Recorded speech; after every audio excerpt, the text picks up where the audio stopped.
வணக்கம் friends, welcome to Suvi home recipes. இன்றைக்கி நம்ம பார்க்க போகிறது ஆளி விதை இட்லி பொடி. இதுக்கு தேவையான பொருட்கள் என்னன்றதை ஸ்க்ரீனில் கொடுத்துருக்கேன், நோட் பண்ணிக்கோங்க. இப்போது நம்ம அரை கப் ஆளி விதை எடுத்து ஒரு பேனில் ட்ரை ரோஸ்ட் பண்ண போகிறோம். 2 நிமிஷம் பக்கம் ட்ரை ரோஸ்ட் பண்ணணும். மீடியம் ஃப்ளேமில் வச்சு ட்ரை ரோஸ்ட் பண்ணிக்கலாம்.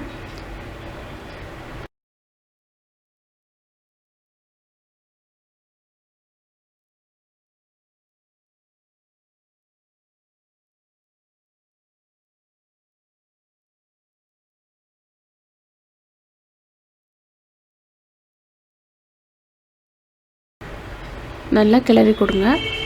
விதைகள் 2 நிமிஷத்தில் வெடிக்க ஆரம்பிச்சிடும். வெடிக்க ஆரம்பித்தோடனே ஸ்டவ் ஆஃப் பண்ணிவிட்டு இதை ஒரு தட்டுக்கு மாற்றி வச்சுருவோம்.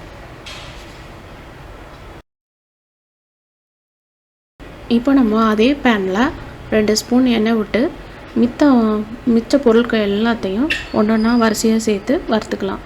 ஃபர்ஸ்ட்டு உளுந்து சேர்த்து வறுத்துக்கோங்க. அது கொஞ்சம் வறுபட நேரம் ஆகும். அதுக்கப்புறம் மற்ற பொருட்கள் எல்லாம் வரிசையாக சேர்த்து வறுத்துக்கலாம். கடைசியாக எள்ளு சேர்த்துக்கலாம். முதவே எள்ளு சேர்த்தோம்னா ரொம்ப கருகிரும், அதனால் கடைசியாக எள்ளு சேர்த்துக்கோங்க. இதை மொத்தத்தையும் நல்லா வறுத்துக்கோங்க. உளுந்து கொஞ்சம் பொன்னிறமாக ஆனவுடனே ஸ்டவ் ஆஃப் பண்ணிவிட்டு இந்த வறுத்ததையும் ஆளி விதையும் ஒன்றா சேர்த்துக்கலாம்.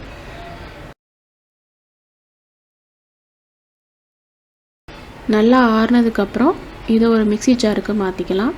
இதுக்கு தேவையான அளவு உப்பு சேர்த்து மிக்சியில் போட்டு அரைச்சிக்கலாம். கொஞ்சம் ரொம்ப நைஸாக அரைக்க வேணாம்.